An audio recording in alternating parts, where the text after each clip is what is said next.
Creo que forma parte de nuestra responsabilidad interpelar a los dos. Creo que forma parte de nuestra responsabilidad, por lo tanto, gestionar la realidad tal y como es, y dos, interpelar al máximo de gente posible. Porque sí, creo que tenemos que hablar sin manías. La izquierda tiene que hablar y tiene que legislar sin manías de orden, de seguridad y de defensa. Porque la izquierda sí es orden. Explosión en el Congreso. Lo que parecía un debate rutinario sobre seguridad y defensa se convirtió en un terremoto político. Nadie esperaba que Gabriel Rufián, conocido por su discurso pacifista y su tono anti-OTAN, entrara de lleno en el debate del rearme militar. Los murmullos en la sala fueron inmediatos, algunos no creían lo que escuchaban, otros se miraban incrédulos, y más de uno empezó a revisar frenéticamente sus notas. El momento llegó como una granada verbal: Europa tiene que combatir a Putin y Trump. La frase cayó en el hemiciclo como un jarro de agua fría. La bancada socialista, incómoda, bajaba la mirada, la derecha se quedó en shock, sin atreverse a interrumpir, y la prensa, literalmente, tecleaba a toda velocidad para no perder la frase del día. Fue un instante que reventó la rutina parlamentaria. Lo sorprendente es que Rufián rompió con su propio guión.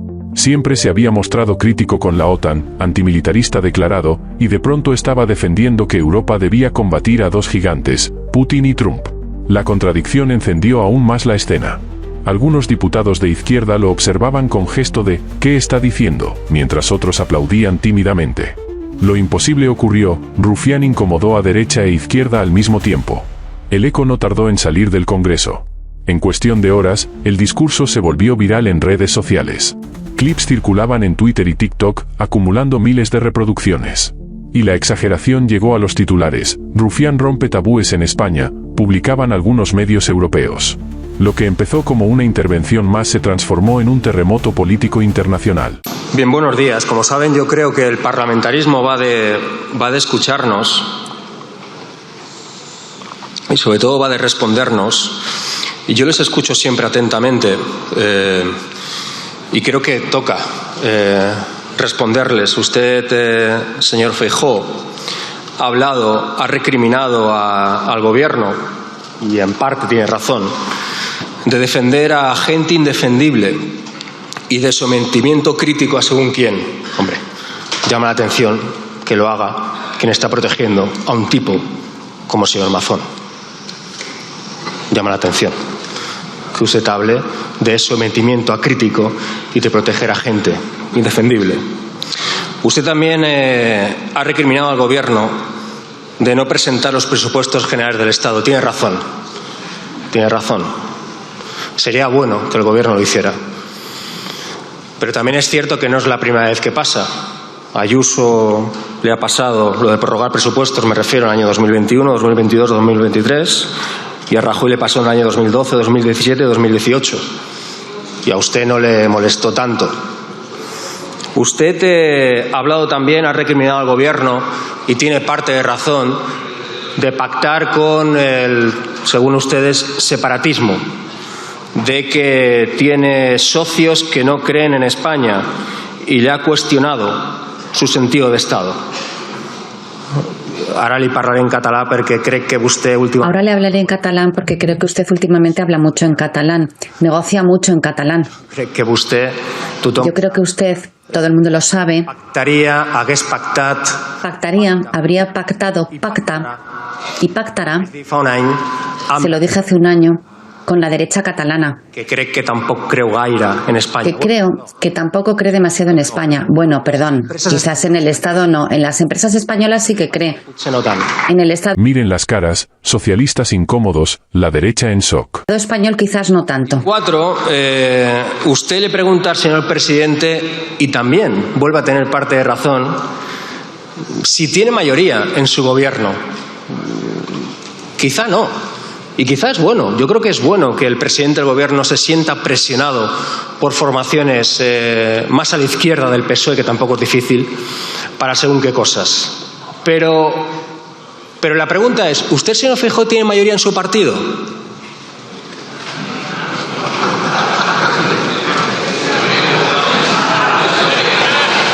Igual no.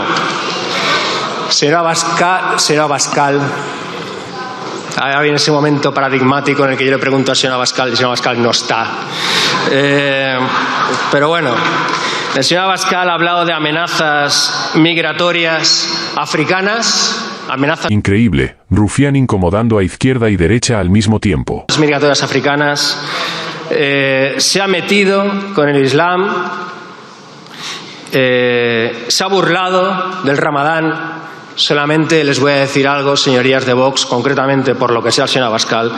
Algunos de ustedes se parecen más a Abderramán II que a Blas Piñar, ¿eh? Vale, entonces empezamos. Señorías, el mundo es como es y no como nos gustaría que fuera, y con el debido respeto y sin ánimo de ofender a nadie. Creo que forma parte de nuestra responsabilidad como representantes públicos de izquierdas, como la izquierda, repito, sin ofender a nadie, sin querer ofender a nadie, ir más allá de nuestros dogmas, de nuestras frases maravillosas, de nuestras pancartas, por muy loables y por muy verdad que sean, porque el mundo no es como dicen esas frases, esos dogmas, esas pancartas. Nos encantaría que fuera, pero de momento no lo es. ¿Queremos transformar el mundo? Sí, queremos transformar el mundo. Esto ya es viral. Hasta medios europeos dicen que rompió tabúes. ¿Pero el mundo es como es? Sí, es como es. Yo, por ejemplo, soy profundamente antifascista y soy profundamente antimilitarista. Profundamente.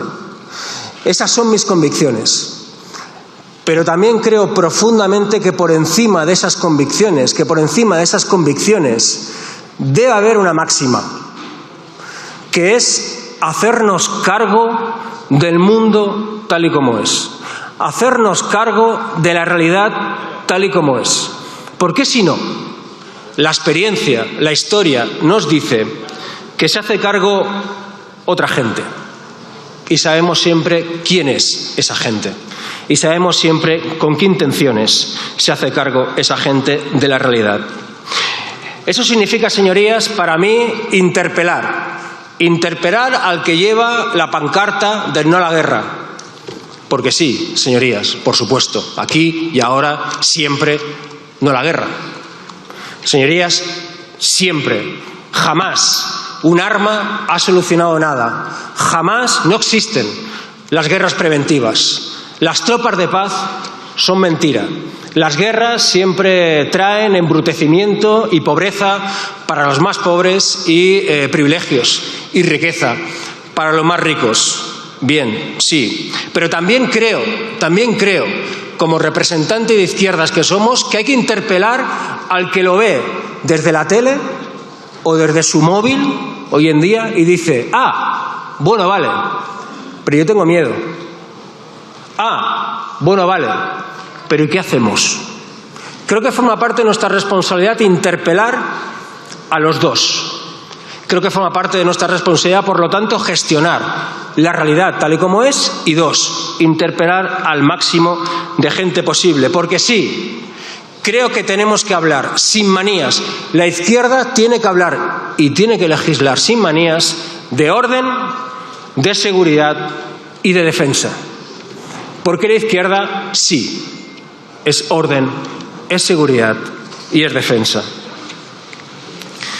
Así que yo hoy diré cosas fáciles de decir, por lo menos para mí, pero también cosas difíciles, o no tan fáciles, o no tan cómodas de decir, al menos para mí. Por cierto, hay gente que dice, cuando decimos eso de que nosotros no estamos interesados en la guerra, pero la guerra está interesada en nosotros, nos dice aquello de: ah, vale, entonces irás tú a la guerra.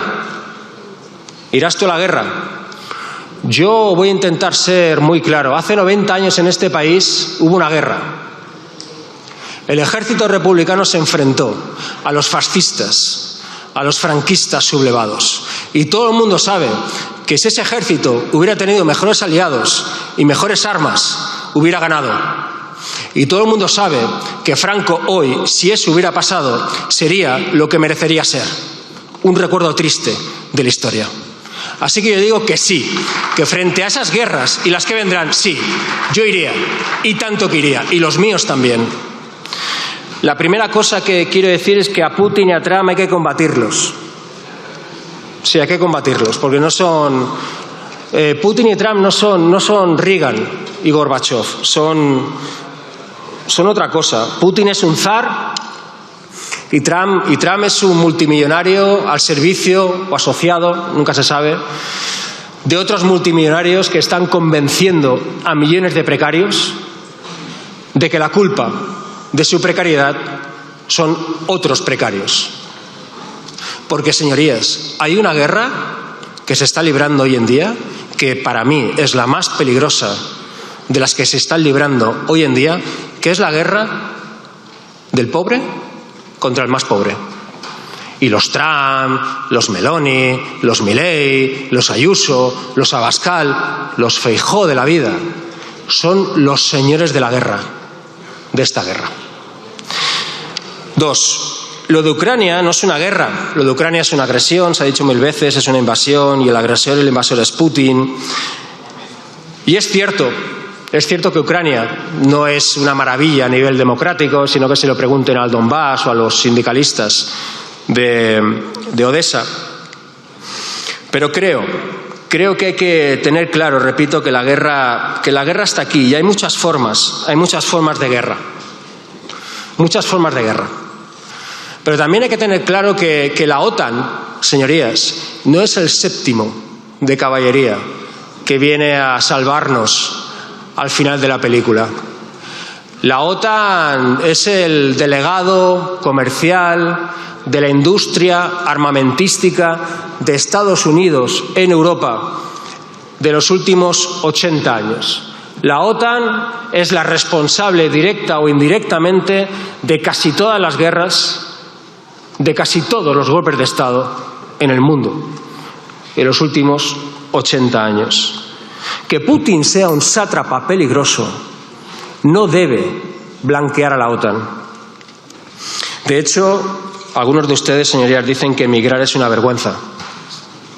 Que emigrar es una vergüenza. Yo lo que digo que la vergüenza es crear las guerras y la miseria que generan que la gente tenga que emigrar. Y ahí la OTAN es la campeona. De hecho, ¿saben cuál es la diferencia entre Erdogan masacrando kurdos, Netanyahu masacrando palestinos y Putin masacrando ucranianos? ¿Saben cuál es la diferencia? Que el primero y el segundo son socios de la OTAN. Y el tercero, pues no. Esa es la hipocresía de la política internacional hoy en día. Por cierto, esta semana Netanyahu ha apalizado y ha secuestrado a un productor, a un cineasta palestino. La pregunta es, si Netanyahu hace esto con el ganador de un Oscar, ¿qué no hará por ahí con gente anónima? Volvemos a repetir. Israel es un Estado genocida.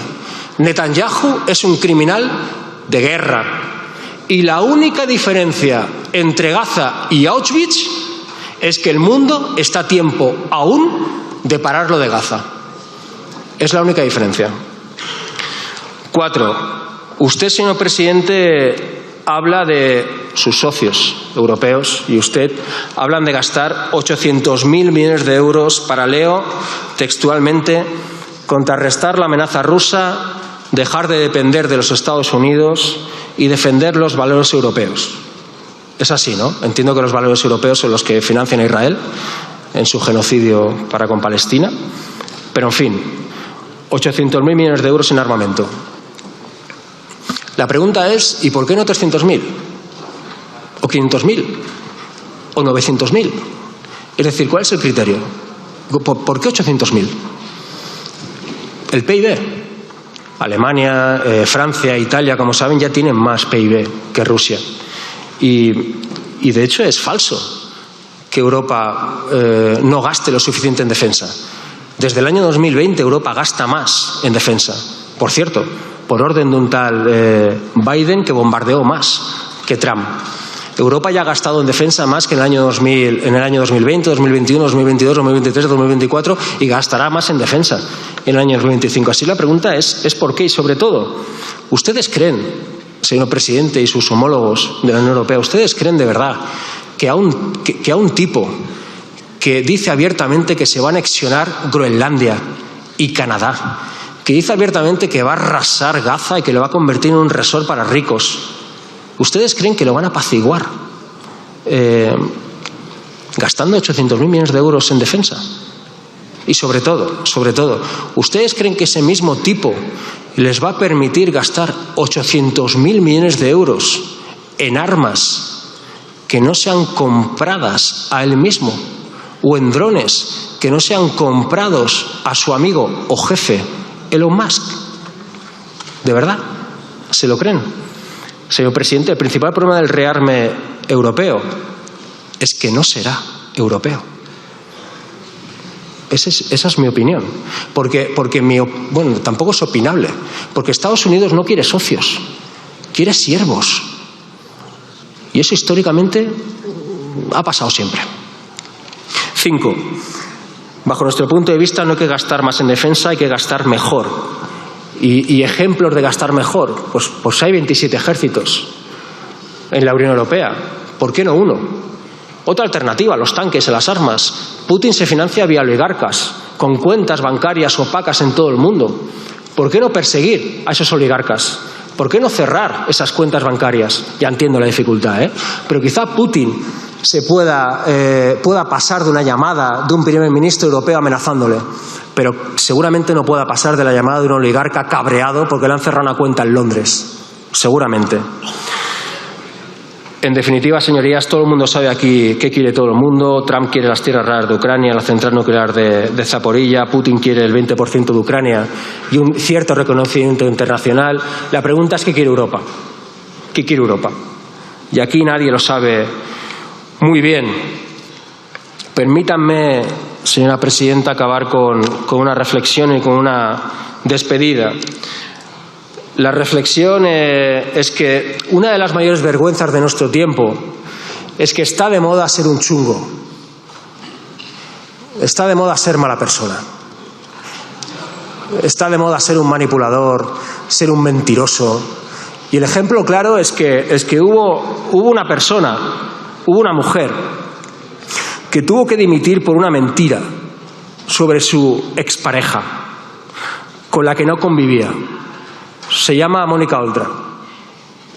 Y hoy hay otra persona, otra mujer, que se jacta de no dimitir tras saber una verdad sobre su pareja con la que convive.